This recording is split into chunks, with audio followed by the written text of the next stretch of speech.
안녕하세요. 상식이 돈이 되는 지식스쿨입니다. 아베가 우리에게 기회를 줬다. 위험보다 기회라는 생각에 심장이 두근거렸다. 1년 전 일본의 수출 규제가 시작됐을 때 모두가 위기라고 말했지만 반도체 장비 제조업체 지오 엘리먼트의 김대현 부사장은 기회로 받아들였습니다. 작년 7월 일본 정부는 우리나라를 상대로 극자외선용 포토레지스트, 고순도 불화수소, 그리고 불화 폴리이미드의 수출 규제를 내렸습니다. 우리나라 대법원에서 강제징용을 보상하라는 판결을 내리자 그에 대한 보복으로 반도체와 디스플레이 핵심 소재를 통제하면서 압박을 가한 거죠. 일본에선 이른바 한국 때리기로 자국 내 정치 갈등을 해결하면서 한국의 반도체, 디스플레이 산업에 타격을 주기 위한 전략이었습니다. 영상 시작 전 좋아요와 구독 부탁드립니다. 하지만 1년이 지난 지금은 김대현 부사장의 말대로 일본의 수출 규제가 한국의 기회가 됐습니다. 기업들은 재고 확보에 힘을 쏟았고 공급망을 다양하게 늘렸으며 대체 소재를 개발했습니다. 일본은 고순도 불화수소 생산만큼은 절대 한국이 해내지 못할 거라고 생각했지만 SK는 국내에서 고순도 불화수소를 만들어냈고요. 일본이 타격하고자 했던 반도체 분야에서도 삼성은 초격차 기술을 선보이면서 한국이 반도체 절대 강자임을 전 세계에 입증했습니다. 정부도 수출 규제 품목 공급 안정화를 위해 국내 생산 확대와 수입국 다변화를 지원했는데요. 이렇게 민관이 함께 소재, 부품, 장비, 이른바 소부장 자립화를 위한 협력 체계를 구축하면서 우리 산업계는 지난 1년간 차질 없는 생산을 이어갈 수 있었습니다. 국내 소부장 제조 관련 중소기업의 연구개발 담당자들도 미소 짓고 있습니다. 국내 중소기업들은 꾸준히 소부장의 국산화를 원했지만 대부분 일본산을 사용하고 있어서 현실화되기가 어려웠는데 마침 일본이 수출 규제를 걸어온 게 좋은 기회가 됐기 때문입니다. 그 덕에 한국의 소재, 부품, 장비 경쟁력이 높아져 국내 중소기업의 소부장은 1년 만에 엄청난 성장을 해냈습니다. 한국 반도체 디스플레이 기술학회 박재근 회장은 지난 29일 일본의 수출 규제가 잠자는 한국 소재 부품 장비 산업을 깨웠다고 말했습니다. 그러면서 한국은 이제 소재 부품 장비 산업, 특히 고난도 소재 기술 개발에 더욱 집중해야 한다는 향후 과제도 제안했죠. 그래서 정부도 우리나라 중소기업의 소부장 경쟁력을 높이기 위해 힘쓰고 있습니다. 소부장 특별법을 전면 개정하고 올해 2조 원 넘는 특별회계를 편성해 소부장 산업을 더욱 키울 계획이라고 합니다. 지금 한국은 정부와 대기업, 중소기업들이 모두 힘을 합쳐 소부장 자립을 하기 위해 애쓰고 있습니다. 한때 우리 모두가 합심해서 독립운동을 펼쳤던 것처럼 이번에도 일본의 경제 침략에 맞서는 독립운동을 통해 일본이 수출 규제한 반도체 핵심 3개 소재에 대한 자립은 점점 더 빨라지고 있어요. WTO 제소를 통해 건방지게 시비를 걸어온 일본에게 반격도 하고 자체적으로 내부 경쟁력도 키우고 있는 거죠. 그렇다면 과연 한국의 소재, 부품, 장비 자립은 얼마나 됐을까요? 한국은 학계와 산업계, 정부와 민관이 힘을 합쳐 소부장 강국으로 도약하고 있습니다. 특히 일본이 수출 규제를 했던 반도체 핵심 3개 소재의 자립을 위해 애쓰고 있죠. 그뿐만 아니라 한국은 개발하기 어려운 고난도 신소재 분야에서도 앞서 나가기 위해 많은 노력을 하고 있습니다. 얼마 전 한국은 세계 최초로 꿈의 소재로 불리는 그래핀을 고품질로 대량 생산하는 기술을 개발했습니다. 그래핀은 2010년 노벨상을 받은 안드레가임과 콘스탄틴 노보셀로프 박사팀이 최초로 발견해 현재까지 많은 나라에서 연구를 하고 있는 신소재입니다. 그래핀은 연필심에 사용되는 흑연을 원료로 한 물질로 탄소 원자로만 이루어진 탄소 동소체의 한 종류인데요. 이 그래핀이 꿈의 소재라고 불리는 이유가 있습니다. 첫째, 그래핀은 구리보다 전기 전도율이 100배 이상 좋습니다. 전도율이 좋다는 건 전기가 그만큼 잘 통한다는 건데요. 구리 대신 그래핀으로 전선을 만들면 구리보다 100배 더 효율적이라는 겁니다. 또 반도체로 주로 쓰이는 실리콘보다 100배 이상 전자의 이동성이 빠르다고 해요. 둘째, 그래핀은 다이아몬드보다 열이 더 잘 전달됩니다. 전자제품에 쓰이는 반도체에서는 열이 나오기 때문에 열을 방출할 물질이 필요한데요. 다이아몬드는 자연에 존재하는 물질 중 열 전도율이 가장 높지만 비싸다는 단점이 있습니다. 그런데 그래핀은 다이아몬드보다 비용이 적으면서 열 전도율이 2배나 높은 거죠. 그래서 차세대 반도체 소재로도 사용할 수 있습니다. 셋째, 그래핀은 강철보다 더 단단합니다.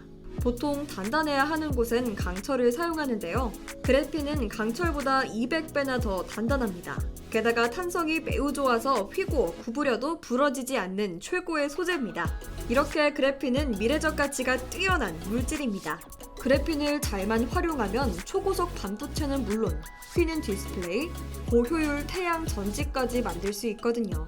그래서 수많은 나라들이 그래핀을 연구하고 있는 겁니다. 그래핀은 이렇게 엄청난 장점이 있지만 대량 생산이 어려워 상용화가 더뎠습니다. 그런데 그 어렵다는 대량 생산을 우리나라가 해냈습니다. 2010년 처음 발견된 이후 10년간 열리지 않았던 그래핀 상용화의 문을 대한민국이 연 겁니다. 한국은 이제 그래핀 대량 생산을 위한 시스템 구축에 들어갔습니다. 빠르면 올해 말부터 국내 흑연 광산에서 채굴한 고품질 흑연으로 그래핀 대량 생산이 가능해진다고 하네요. 한국은 이렇게 전 세계 그 어떤 나라보다 빠르게 신소재 그래핀 분야에서 앞서가고 있습니다.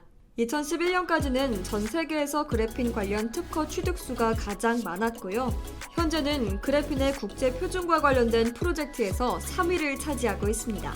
그뿐 아니라 그래핀 관련 국제전기기술위원회의 리더까지 맡고 있기도 하죠. 스탠다드 그래핀은 국내 그래핀 업체 최초로 미국의 기술 전문지 매뉴팩처링 테크놀로지 인사이트가 선정한 첨단 소재 기술 기업 탑 10에 선정됐습니다. 경쟁사보다 우수한 품질의 그래핀 대량 생산 기술이 있었기 때문입니다. 나노메딕스는 최근 150억 원 규모 투자를 완료하고 연간 4톤 규모의 그래핀 양산을 본격화하면서 700조 원 수처리 시장을 개척했죠. 세계적인 투자 전문가 짐 로저스는 머지않아 인류에게 인터넷보다 그래핀이 더 중요한 요소가 될 거라고 말했을 정도로 그래핀의 가치를 높게 평가하고 있는데요. 짐 로저스는 한국 기업인 스탠다드 그래핀의 잠재력에 대한 기대감을 나타내면서 한국이 20년 내 그래핀 중요 국가로 부상해 신소재 분야에서 앞서 나갈 것이라고 말했습니다. 한국은 단순히 그래핀 대량 생산에서 멈추지 않았습니다. 화이트 그래핀으로 불리는 비정질 질화붕소도 최초로 발견하고 개발에 성공했는데요. 반도체를 더 작게 만들 수 있는 핵심 신소재 개발에 성공하면서 우리는 앞으로도 반도체 초격차 전략을 이어갈 수 있게 됐습니다. 이제 대한민국은 글로벌 소부장 산업의 글로벌 밸류체인 허브로 떠오르고 있습니다. 세계 반도체 시장을 주도하는 삼성전자와 SK하이닉스가 최근 일본 수출 규제와 코로나19 사태에 따른 피해를 최소화하기 위해 공급망을 다변화하면서 세계 각국의 소부장 업체들이 우리나라에 대한 투자를 본격화하고 있기 때문입니다. 우리 정부는 세계에서 인정받고 있는 K-방역 체계와 정보통신기술 기반 언택트 서비스를 앞세워 GVC 주도권을 확보할 방침입니다.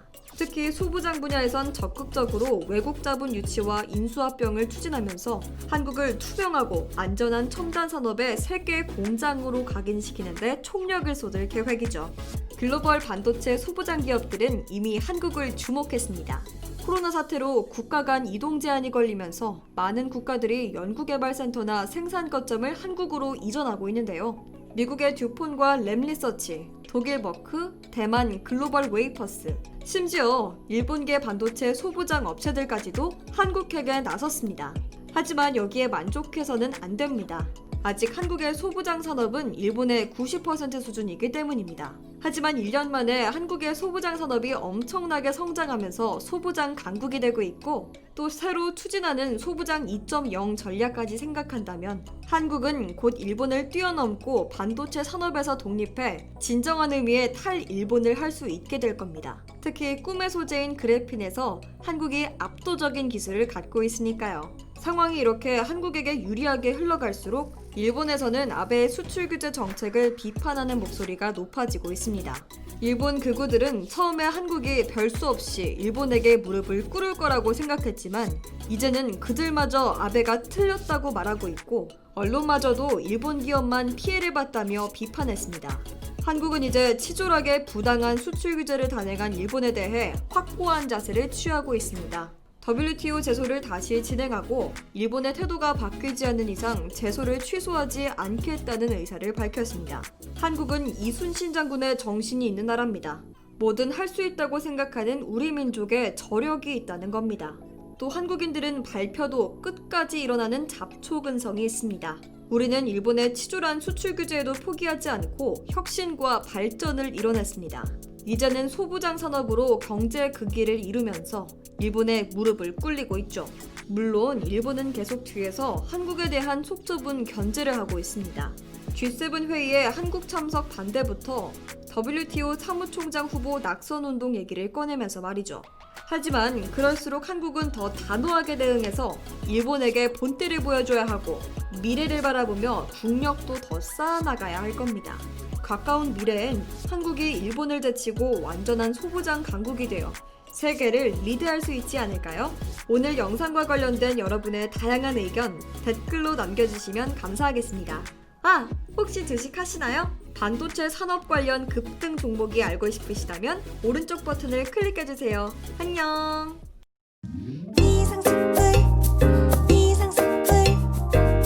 주식을 모르면 이상스쿨. 주식 모르니? 이상스쿨.